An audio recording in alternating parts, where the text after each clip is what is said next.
getting into this thing called the Roaring 20s. And if you guys look at your notes, again, I would make sure to highlight, star, know the 20s. Now, when we get into the 20s, we're going to be kind of talking today, and as well as in the future as well. The 20s is an era that everyone loves to learn about. The reason they love to learn about it is because the 1920s is an era where when everybody thinks about the 20s, all they think about is like wild, crazy parties, drinking alcohol all the time, drugs, sex, all the fun stuff. In fact, it was so much fun that when I taught over at Murray High School a couple of years ago, they did this thing where like the English classes learned the same stuff in English that we learned. So like when we did this, we did the Great Gatsby. Well, they loved the Great Gatsby so much, and what we were learning, they wanted to apply history in their lives, and they also threw massive, crazy, wild parties with drinking and moonshine and all this stuff. And then when they caught them and the parents asked them why they did it, they said they were applying what they learned in school. It was a really great conversation with the principal over the next couple of weeks. So when we get into these 1920s, and I'll give you some examples today too, please do not apply what you learned in your life, okay? Please don't. I can't go through that again, okay? But when we go through this, you're going to start to see that wild, crazy party attitude. So this is also what's known as the Roaring 20s, which again, you can go ahead and you can highlight the Roaring 20s. And the Roaring 20s, again, you shouldn't have to put a date range. It is the 20s, although most of it does end in about 29 when the Great Depression is going to hit. The best HC of this is if you want to do next to Harding's normalcy, this is a really great HC. And this is the idea that basically after World War I, if you want to highlight, citizens wanted to return to a new kind of normal, free from war and before. I like to relate this to today. Think in your head, what is the first thing you are going to do when all this ends? Party. Okay. Safely party. Okay. No moonshine. All right. Safely party or like go and hang out. Like one of the things I want to do is I want to just like go to a sporting event and just like have a wild, crazy, like, woo, you know, cheers and stuff like that. Or maybe what is the first thing you're going to do when you take off your masks? Okay. Like that's cry. Is that what you said? Travel. Travel. I thought they said cry. I was like, oh, okay. Travel too, right? What's the first thing you're going to do? Well, that's what happened here. People were sick of war. They were sick of all this nastiness. They had all this money. So they said, let's just go to a new normal. And that new normal, like today's word, is exactly like what happened back then. By the way, I hope you enjoyed Friday's lecture, the section that was about the Spanish flu and noticing the similarities to today. We did that lecture yesterday in 3B, and all the kids were just like, oh my gosh, has this happened before? Yes? How long did it take for the Spanish flu to be like done? The height was about 2 years, and the after effects were like 3 or 4. So it's very similar to today. That's why they're saying there's so much comparisons, because the average pandemic takes about 2 years to fully get a vaccine and start to get rid of it. So we're almost to year 1, but that's again why they sped up the vaccine, because the last time we had a big vaccine, that didn't come out for 18 months, and they premiered the vaccine after 6 or 8. And so that's one of the big differences. But again, right now they're doing trials on 12-year-olds to get the vaccine. So we're speeding it up very quickly. But there was no vaccine back then. And so when we talk about all this different innovation, and we're kind of skipping a couple of things just because, you know, for time, we talk about all these new innovations and technologies. And the 1920s was this big era of innovation. And one of these big innovations was the radio. And the reason the radio was so important is because it could quickly share information and culture back and forth. I want to give you an example. And this is actually from another PowerPoint, but I'm going to be able to play it right here. What I want you guys to do is I am going to play a sound. And I want you to be able to identify what that sound is. Okay? And I also want you to think, if you can or can't, why is it based on what they're showing? So again, listening to this, what is happening? Okay, that's your goal. That's not the sound. That is also not the sound.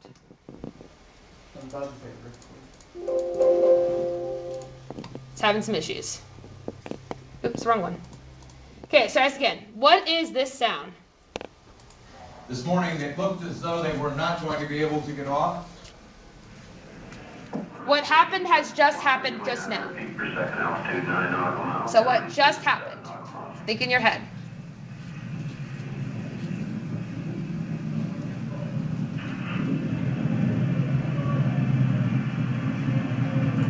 So a whole bunch just happened.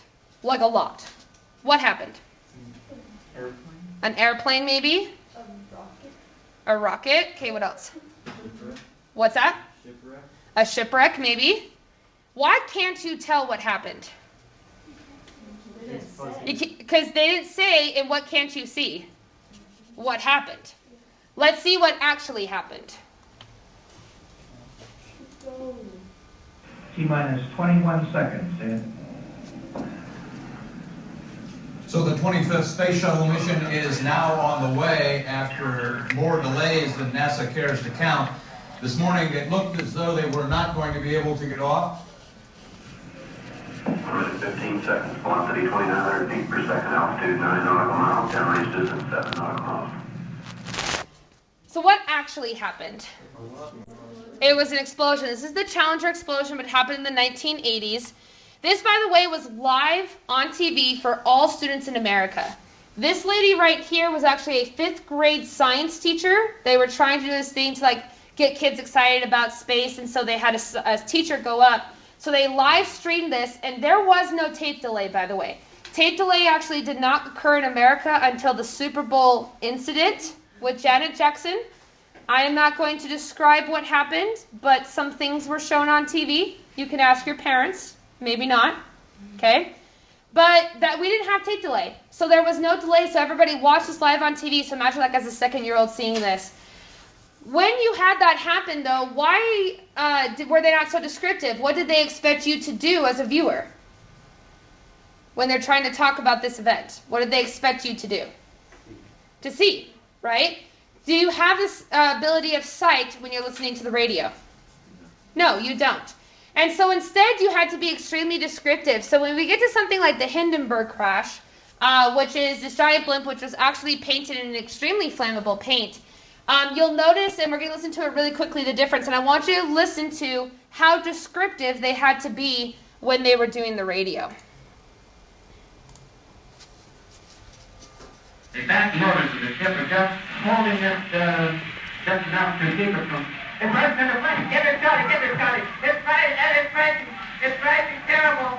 Oh, my, get out of the way, please. It's burning, bursting into flames, and it's falling on the morning fast. And all the folks will see that this is terrible. This is one of the worst catastrophes in the world. Oh, it's... So you guys notice how descriptive he was? It was like a non-stop descriptive thing. So the radio really began to change technology as people began to have to alter and change how they had done things in the past. From radio, and we're going to skip that for later. From radio, we began to have the first movies. And the very first movies that we started with were silent movies. And a major star of that is going to be a guy named Charlie Chaplin.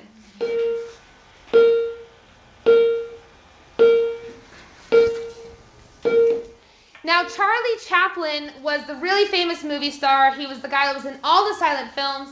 And what's really unique about Charlie Chaplin's look? What's unique about him? Mustache. His mustache. And what does his mustache remind you of? Hitler. Now, Hitler actually comes after Chaplin. So Chaplin has the mustache first. Adolf Hitler allegedly really liked Charlie Chaplin and wanted to emulate him, so he made himself the Charlie Chaplin mustache. And Charlie Chaplin, as Hitler began to rise in power, actually shaved off his mustache in an attempt to not be associated with Adolf Hitler. But as a silent film star, you had to be able to convince people of a story without actually ever speaking. It wasn't that they couldn't attach audio to the soundtrack. It was that they couldn't film it at the same time, so you would have to basically lip speak and then try to add it in, and it would get really weirdly dubbed. So instead, they would actually do these live orchestras. So while they did the music, you would have this live orchestra playing it, and then eventually they synchronized the sound. So we're going to watch one of my favorite Charlie Chaplins, and I want you to think as we watch this, how did Charlie Chaplin get his story across while he was doing this?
he have to? What did he do to be able to get his point across? Hand motions, gestures. Okay. Were they like small or were they like exaggerated? Super exaggerated, right? Yeah. Is like the speed of how he walks and the speed of how he does his gestures really show the emotion. Yeah, exactly. And so he had this whole character and this persona, and he played this over and over again. Well, after these become what are known as the talkies. And I would go ahead and highlight the radio and the talkies.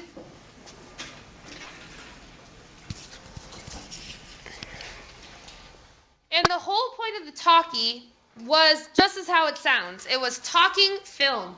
They were able to synchronize sound for the first time at the same time as filming. Now, the very first talkie, if you will also highlight, is called the Jazz Singer. And the Jazz Singer was the very first one, and basically, the whole point of the Jazz Singer was all about this singer who is, obviously, he's black, and he becomes a singer of jazz, and he becomes super famous and super successful.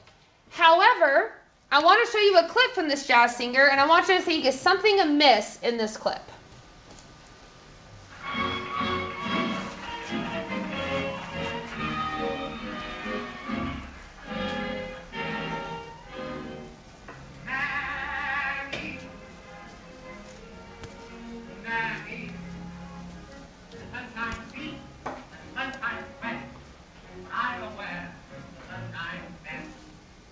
What are you noticing is a little bit strange about this clip? His lips? What does that mean? He is blackface. That's correct. So the whole movie is supposed to be about this person who's black that becomes insanely successful, but the person who's actually playing the person who's black is white in blackface. And you can see a lot of the stereotypes in this as well, with like the big exaggerated lips, for example. As well as the hands that you can see has that white in it. That's very stereotypical of somebody who's black. And it's really interesting because, again, why wouldn't they have somebody black as the star? Because they made too much money. They'd be more prominent. And so you have that racism thing as well.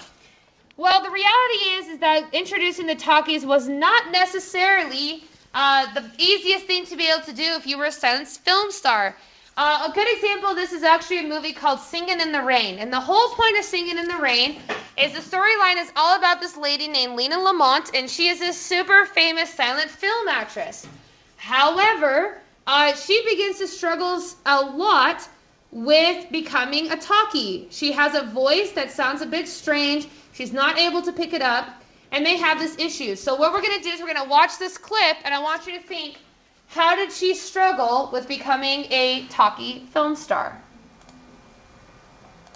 All right, Oh, and there's a slight sexual innuendo in here. My apologies. here we go. Quiet. Roll up.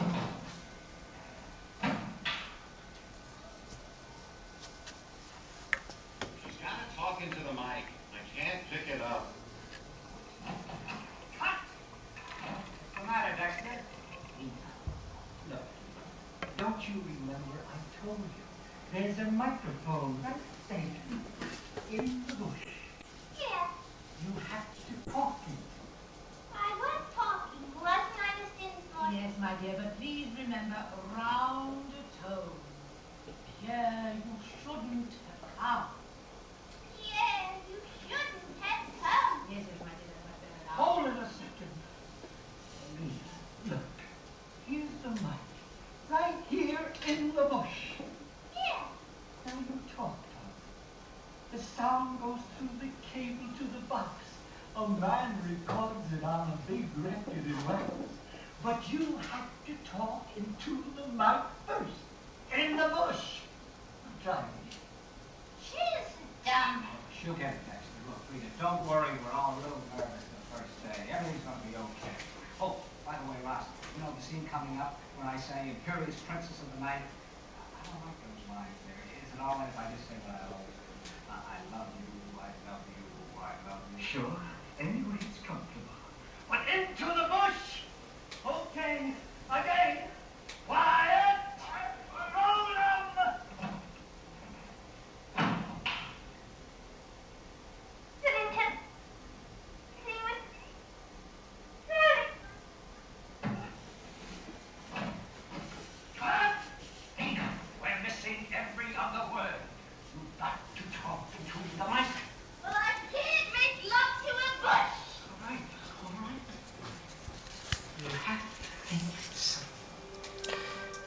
So basically, as you can see, she begins to struggle. She's not able to become that star. Basically, what they decided to do is they decided to have this other girl, and she becomes the voice. And so they basically do this lift up and different things like that. I'm not going to reveal the ending, but this was actually really common where people struggled to transition with this new stuff. Now, another big innovation that happens during the 20s is also the synchronization of animation and sound. And the very first one to synchronize this was Steamboat Willie. So Steamboat Willie becomes the very first one that's able to synchronize these sounds together. However, this was not the original Mickey Mouse cartoon. Does anybody know their Disney history and know what the very first Mickey Mouse cartoon was? That's his name, so his name was Mortimer Mouse in it. So it's a show called Plane Crazy. So there's your Disney history if you ever get asked on that. Interesting fact, too, Walt Disney was actually the original voice of Mickey Mouse, and his wife Lillian was the voice of Minnie Mouse. And it's interesting, too, because if you watch Steamboat Willie does not have Mickey Mouse as the star. It was supposed to be Pete. And if you've seen a Goofy movie, you know who Pete is, but instead Mickey Mouse became the star. Well, with all of this new movies and things like that, you have the start of the celebrity, of the idea that people start to care about random things. Like you want to know about stars without makeup and Miley's secret drug problem. Like you become interested in these celebrities that you know absolutely nothing about. But you want to know and you crave to know this even more. Well, that also starts in this time period. So basically you had the start of celebrities. Before this time, by the way, your celebrities, so like your celebrity crushes, were politicians and historians. Like people, and there was no giant pictures either. Everything was drawn, so you'd get this giant, like, printed drawing of, like, Teddy Roosevelt. And you'd put him up on your wall and be like, man, that man is so attractive. And, like, President Cleveland, or Turner from the Turner Thesis. And you would have these things, and there was no, like, celebrity attractive, like, people that you were really interested in until now. Babe Ruth was one of the very first ones that did this. He was a really big hitter for the New York Yankees. If you've ever seen The Sandlot where he like points to the sky like he's going to hit it there and he hits it, that's the famous scene with Babe Ruth. And he became this celebrity where people wanted to be able to buy like all of these different things and these trading cards and stuff like that. Well, probably one of the biggest celebrities during this time is actually going to be, before I get to that, by the way, I just want to point out, this is how much people cared about Babe Ruth. You can see it says Babe Ruth and Mrs. Babe all mixed up on Baby's birthday. It was all about how he went to the wrong house for the birthday party. And this was on page 3 of the newspaper. And it had this whole article about it. When he died, they actually had a massive open funeral for him at Yankee Stadium that over 25,000 people showed up to in memory of him. Well, the big hot stuff of the 1920s was a guy named Charles Lindbergh. Now, he was the first guy to go solo across the Atlantic, and this made him a massive celebrity. And he was the hunk, okay? All the girls were in love with him. Everybody wanted to be him. Girls like passed out when they saw him because he was so beautiful. And everybody loved Charles Lindbergh. But it's a really good example, though, of why you might not want to be a celebrity. Because when you become a celebrity, some bad things can happen to you because of that status. I don't know if you guys heard over the weekend, but like Lady Gaga, for example, she has 3 bulldogs that are worth like $100,000 each. And her dog walker was walking and he got shot and they stole 2 of the bulldogs. And the guy almost died. And they ended up having the bulldogs get returned. But again, more than likely wouldn't have been stolen if they hadn't been trying to get that ransom for those bulldogs. Were you saying something? No, but something funny. I was like watching this thing, and there was like a second on how like the guy got shot, and the rest was like Lady Gaga's trying to find her bulldogs and blah blah blah, and like. And then the guy getting shot was like an afterthought. Yeah. Yes, I was like, what the. And he's still hospitalized. And his Instagram post, I will tell you, was really sad. He obviously loves these dogs like so much, but if you want a sad Instagram post about dogs, it's kind of cute but sad at the same time. But yeah. I see all these headlines that are like Lady Gaga's dog stolen, and it's like, oh, by the way, her dog walker was shot twice and almost died. Yes. Yeah, it's pretty crazy. Well, let's talk about, unfortunately, something that happened pretty crazy to Charles Lindbergh, and unfortunately about that celebrity status. Charles Lindbergh had a little baby. His name is Charles Lindbergh Jr. We'll absolutely love this baby. This baby became the star of everything. Everybody loved it, took photos of him all the time. One night, his mom went to go put him to bed in his crib, woke up the next morning, went to go get the baby from his crib, and the baby was gone. The window was open to the fire escape. Baby was missing. It goes over the radio and everybody hears about it, and people rush into his house and destroy all the evidence. They were touching everything. They were taking objects from his room as evidence of baby Lindbergh. All of the physical evidence was gone. A few days later, Charles Lindbergh gets a message that says he needs to drop off around $250,000 in back then's money in cash to exchange for the baby. That's about $10.2 million in today's money in cash. He has it. He puts it in a case. He does the whole go to a trash can, drop it off, get a note of where to go kind of a thing. Somebody picks up the money. They go to the spot. There is no baby. All of those bills, by the way, were marked. And so how a marked bill works is that it knows the number. When you insert money into a bank, it scans that number, so in case it needed to be tracked or anything like that. And since then, they have only found 5 of the bills. So somehow none of those bills ever made it into any bank because they've never been found. Unfortunately, the story obviously is going to have a really sad, unfortunate ending. So Charles Lindbergh's baby gets kidnapped. They don't see him again. 30 days later, somebody's walking in a park with their spouse, and they find baby Lindbergh's body. Now, the saddest part is the baby never made it out of the room.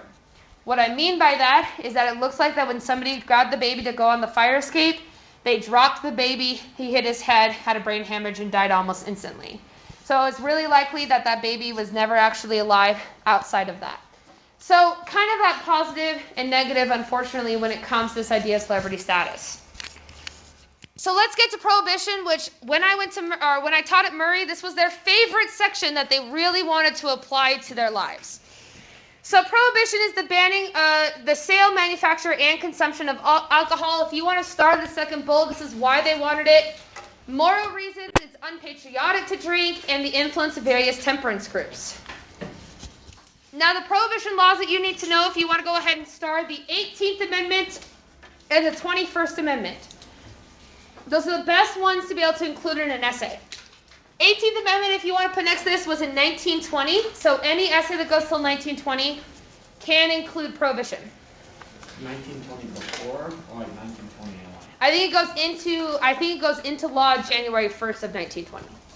Most laws go into effect either July 1st or January 1st. I just work on essays like at So this essay that you guys just wrote, you could have used Prohibition and 18th Amendment as an outside evidence piece. So what happens is they are going to prohibit alcohol, and if you want a great way to remember this, you can't drink at 18, but you can at 21. You can't drink at 18 because it's banned, but at 21 you can because it's repealed. So that's the easiest way to be able to remember 18th and 21. 19th is suffrage. It's a great way to be able to remember it. So let's talk about Prohibition. Well, first off, with Prohibition, all this is the HC of all this is temperance, right? This huge thing, unpatriotic, need to decline domestic violence, middle-class white women wanting to get rid of this. Well, unfortunately, what you need to put next to consequences of Prohibition is this was a massive failure. So again, if you want to put down, massive failure. Rather than lessening the amount of alcohol in the United States, it massively increased the amount of alcohol instead. So let me give you some examples. One of the first things that's going to be created is a speakeasy, and a speakeasy is a secret underground bar. Now these speakeasies, if you've ever seen the movies where you knock 3 times and they say password and they let you in, that's a speakeasy. And speakeasies, by the way, were not just people who were average citizens. You would enter a speakeasy and the head police chief would be in there drinking alcohol. The mayor would be drinking alcohol.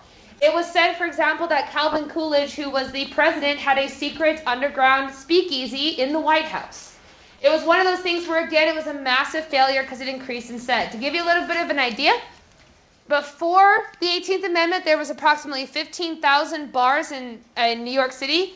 Only 6 years later, that number spikes to 33,000. So more than doubled the amount of bars in New York, even though alcohol was banned. We actually have had a rise in speakeasies during COVID, so in a lot of larger cities where bars are banned, they've been having secret speakeasies get created once again. So let's talk about this. There's a few life lessons here. Life lesson number 1 okay, is obviously wait till you're 21 to drink. Life lesson number 2 is to never, ever, ever consume moonshine, all right? Now, moonshine, which is illegal to still in Utah, you can still, like beer, but you can't still moonshine. To give you an idea of what moonshine is in terms of alcohol content, okay, in Utah, we just barely raised the beer amount of alcohol, which I think is around 8% now. I think it raised from 5 to 8% of how much alcohol can be in a beer. This was a big thing. Budweiser actually did a whole big party last year, right before COVID, because we raised the alcohol limit. Wait, is that how much alcohol is allowed in beer? Yes, that's how much alcohol is allowed in beer. That's part of the reason why, so like, that's called, it's not hard liquor, but you guys know when you guys go to the grocery store and it has beer there? That's why that's allowed. Anything that's above that alcohol content, which is basically, there's also like seltzers and stuff like that that's a little bit lower. Anything hard liquor has to be at a liquor store. So to give you an idea, like a shot of whiskey is like 30 to 45% alcohol content. Heading into like vodka and different things like that, that's around 45 to 60% content. Moonshine, back in the 1920s, was 90 to 95% alcohol.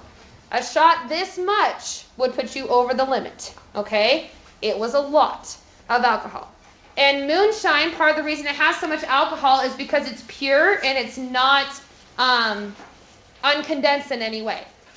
Well, moonshine was also because you can't legally make it, so you had to find things to make it. So people would take like our old car radiators and run the alcohol through it in order to be able to get rid of stuff. The problem is that because of that, you get metal and lead inside of your alcohol. That leads to blindness. So a lot of people would make moonshine, and I relate this a lot to like illegal marijuana grows, because people would have these moonshine stills out in the middle of nowhere. They would try to hide it. For example, this guy had little hooves put onto his shoes so that he could be able to secretly go back and forth, and it would look like a cow, but it's actually him. Anything they could be able to do that. So let me give you a lifetime story.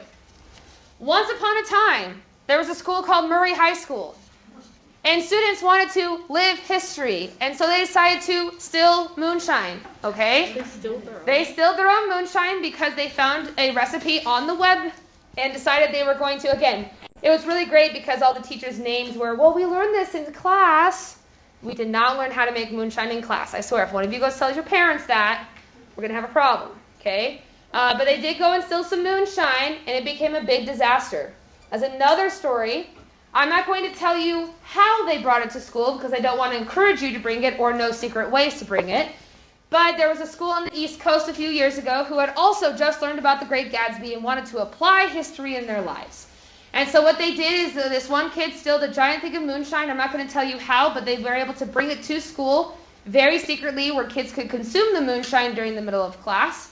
And it ended up resulting in 80% of that student body being hospitalized because there was so much lead in the moonshine, and multiple students went permanently blind because they drank the moonshine. So, are you going to go home and make moonshine? No. No. Are you going to drink moonshine? No. No. Be safe. Yes. Is moonshine sold somewhere today? Not in Utah. It's against the law to have moonshine in Utah. There is a moonshine, which isn't actually moonshine. It just has the name of it that you can buy. More southern rural states, so like think like the Carolinas, I think you can make moonshine, but it's regulated, so it has to be under a certain percentage, and it's not the same percentage, and it has to be through a legal still. It can't just be through a car radiator in your backyard. And you can make it, like, but selling it, I do believe you can sell it in a few southern states. So the kids who brought it to school? Yes. They didn't think to like not use a car radiator, or is that the only like? So these kids, if I remember correctly, didn't use a car radiator. I believe that they went to a junkyard and found various cans that looked like this in barrels and ran it through. But what happened is they never cleaned the barrels and they never de-leaded it. And so what happened is there was literally metal fragments in the drink, and they were just basically making this moonshine and distilling it in like pieces of metal. How do you distill it? Like. I am not going to explain how to distill alcohol, but basically with this kind of an alcohol, you run it through several different times, and then as you run it through, it becomes more pure and pure alcohol. That's the basic way I can say it without telling you how to make alcohol, because I like my job. Okay? So you're not going to go drink moonshine, make moonshine, and different things like that. The other thing you're not going to do is you're not going to illegally distribute alcohol. This was called bootlegging. So bootlegging, because people would secretly be able to put things like, they actually had like slits in your boots that you could put it in. You also had like secret compartments and different things like that you would put this in. And basically the bootlegger's job is to, it's not like the drug trade today. Their job was to get things back and forth from the Caribbean into the United States. But the problem is bootlegging became so popular it led to organized crime. And this is the start really of the mob and the mafia, which the HC of that again is this prohibition. Mob and mafia is a great thing to add into a 1920s. I'm going to teach you something that makes you never forget why you shouldn't join the mafia, okay? And when I say that, I'll explain what I mean in just a moment. So there's a difference between the mob and the mafia. The mob in general is just organized crime as a whole. The mafia is specifically you must have Sicilian roots, and they will do a blood test to make sure you have Sicilian roots to be in the mafia. Sicily is a really small island, by the way, off the coast of Italy, for somebody who said, how does that mean for Sicilian? So the mafia is probably the more famous one because of things like The Godfather. So some of you might not have seen it as an R-rated film, but if you've ever seen The Godfather, or better yet, the parodies of the famous Godfather incident. So if you've ever seen Zootopia, the little rat is dressed just like him, and that whole storyline of like, you disrespected my grandmama. That is what happened in the Godfather as well. The Rugrats, I know that's old school. Rugrats also did a whole scene where they recreated the Godfather. The Godfather is like super iconic when it comes to the mafia. The mafia is all about family, and it's all about family ties. And what I mean by that is it's very severe if you break those family ties. To be able to be in the mafia, you either marry into it or you have Sicilian roots. Every member from the mob boss down are all members of the Sicilian families. So you have these really famous families like the Gambinos and the Colombos and things like that. And they're very much into rituals because of that tradition. The problem is what happens to you if you break these traditions. One of the biggest things that the mafia and the mob used to do, but the mafia today, is they'll do a lot of organized crime right now. It's a lot of gambling and different things like that they do in various fronts. Well, what happens is if you get caught, a few years ago there was this guy, he got caught. He became an FBI informant. His job was to film a ritual of initiating somebody into the mafia.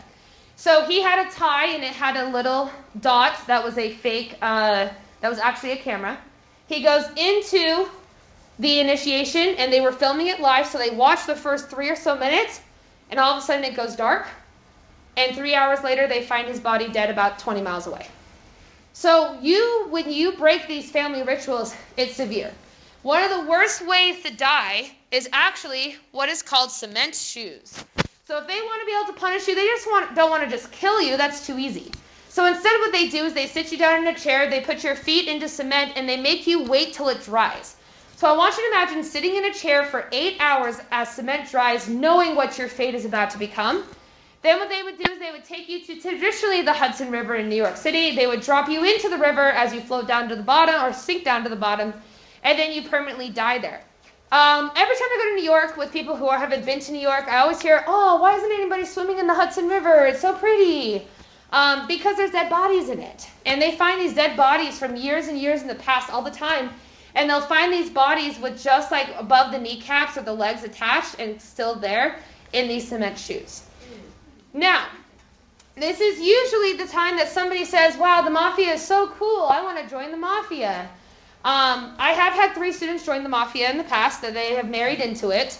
One of them did email me and said, Miss Ray, I'm living history. I married into the mafia. That's really not what I meant by being a historian and living history. The mafia, and again, I have had students go into it, but I'm going to tell you a story, 100% true story. I've seen the proof and evidence, so I know it was true. But I'm going to tell you about the mafia. It's a great way to remember it. Don't throw it in an essay, but it's a good way to remember the mafia. What happens if they do throw it into an essay? I mean, you can't, well, this story, it just won't contribute, but I'm sure your reader will be like, whoa, that's cool. You should probably write about based on the rubric. So what happens once upon a time is I was teaching this same exact lesson at Murray High School. A lot of things happened at Murray. So I was teaching at Murray, and this kid comes after school, and he's like, Miss Ray, you have to meet my brother. I was like, cool, let's meet your brother. The brother comes in, and he has this box, and he's like super excited to show me this box. And he's like, Miss Ray, So I just got back from my mission to Italy about 2 months ago. I was like, that's cool. So he was in Italy, and while he was in Italy, and he had only been there for about 2 weeks, and he met this girl that they began teaching about the Mormon church. And they were teaching, and she was getting really excited. She's like, I want to be baptized, I want to be converted, and things like that. And they're like, yay, whatever. And she's like, I really want you to meet my family, because I'm going to set a baptism date. Well, what happened is that they go to the house, and they knock on the door. The door gets opened, and the butler is standing there with 4 AR-15s around him, an entire belt with 6 different handguns on it.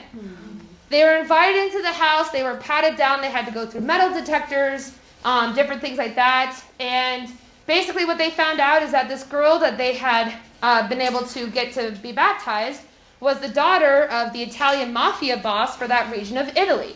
And so when we're talking about Italian mafia, there's like 22 or so regions in Italy. So there's the top guy of the whole country, and then he's one of the 22 right below him. And so this guy was like a really prominent guy, and they have all these photos of these Italian mafia guys. He said that every part of the house had a pillar, and as they went pillar to pillar, there was a new guy with all these ARs around him and things like that. So they sit at the big table to eat with this mafia boss, and this guy, apparently, I saw the picture, he's huge, and he's wearing all these guns. He went to go sit down. He was like, oh, shoot, let me just get that for you. And he pulls out this gun with this extended mag of 30 rounds because it was digging into his back as he sat down. And so he sits down, and they're sitting there eating and things like that, and they're like, man, maybe this isn't the person we should have chosen to teach. Yeah. So, I'm confused who's who. So, the brother is a missionary who taught the daughter of the Italian mafia boss. So the brother was in the house with the mafia. Yeah, the brother who's the missionary was with the mafia. Wow. So they're sitting there talking, and the mafia boss is talking to him, and he's like, how do you like Italy? Welcome to our country. And to give you an idea, by the way, the mafia actually, especially in Italy, actually really likes the Mormon church. Italian mafia is really into Catholicism and commitment to Catholicism. And so a lot of the mafia actually like Mormons because of their commitment to their gospel. That's the same thing with the Japanese mafia. The Japanese mafia really likes LDS people for their commitment to religion. And so they're sitting there like, how do you like Italy? And they're like, oh, it's great, whatever. And then the brother, the kid who I had a student of, the kid's like, well, I'm having a good time, but I had a bit of a bad start. And they're like, what do you mean you had a bad start? And he said, well, when I was traveling here, and again, if you don't want to hear my story, I can stop. Okay. I know, but you can wait for me. Okay, thanks. Anyways, and so what happened is that basically they sit down, and he's like, I had a really bad time. When I got here to this area of Italy, I got off the train, and somebody had stolen my bag off of the train. And the mafia guy's like, oh my gosh, I'm so sorry. Here's a big stack of cash. Hey, take this. Go buy all your stuff. And they're like, no, we can't accept that. It's against the rules. And he's like, I'm so sorry. I hope that it's better in Italy for you. 3 weeks later is the baptism date. The day before the baptism, the missionaries come back home to their house. Their apartment door is wide open. They go into the apartment. The entire fridge, all the cabinets, is all filled with brand new food. And we're talking the expensive, $70 a block cheese, very expensive food all throughout the apartment. And they're like, man, maybe the ward's trying to be nice to us, whatever it could be. They go into the bedroom of the brother of the kid. Remember the guy that had his luggage stolen? On the bed is the original suitcase, every item inside, including down to his suit coat that had ticket stubs in it. The ticket stubs were there, as well as the cash. Everything was all pressed, neatly laid, nothing was missing. Next to the suitcase was a stack of $15,000 of U.S. cash. And there was a little note on top that said, I'm so sorry that Italy has done this to you. We have spoken to the individual responsible, and he is very sorry for what happened. We have taken care of it, and we promise there's no way he will ever be able to do that again. Now, we have no idea, he has no idea what happened. They asked the mafia boss, and every time, because the mafia boss came to the baptism, and they said, hey, what was this? No, and they're like, oh, don't worry. He was extremely apologetic when we spoke to him the other day. They're like, oh, can I say thank you? And they said, oh, I don't think that's possible. So we don't really know what happened.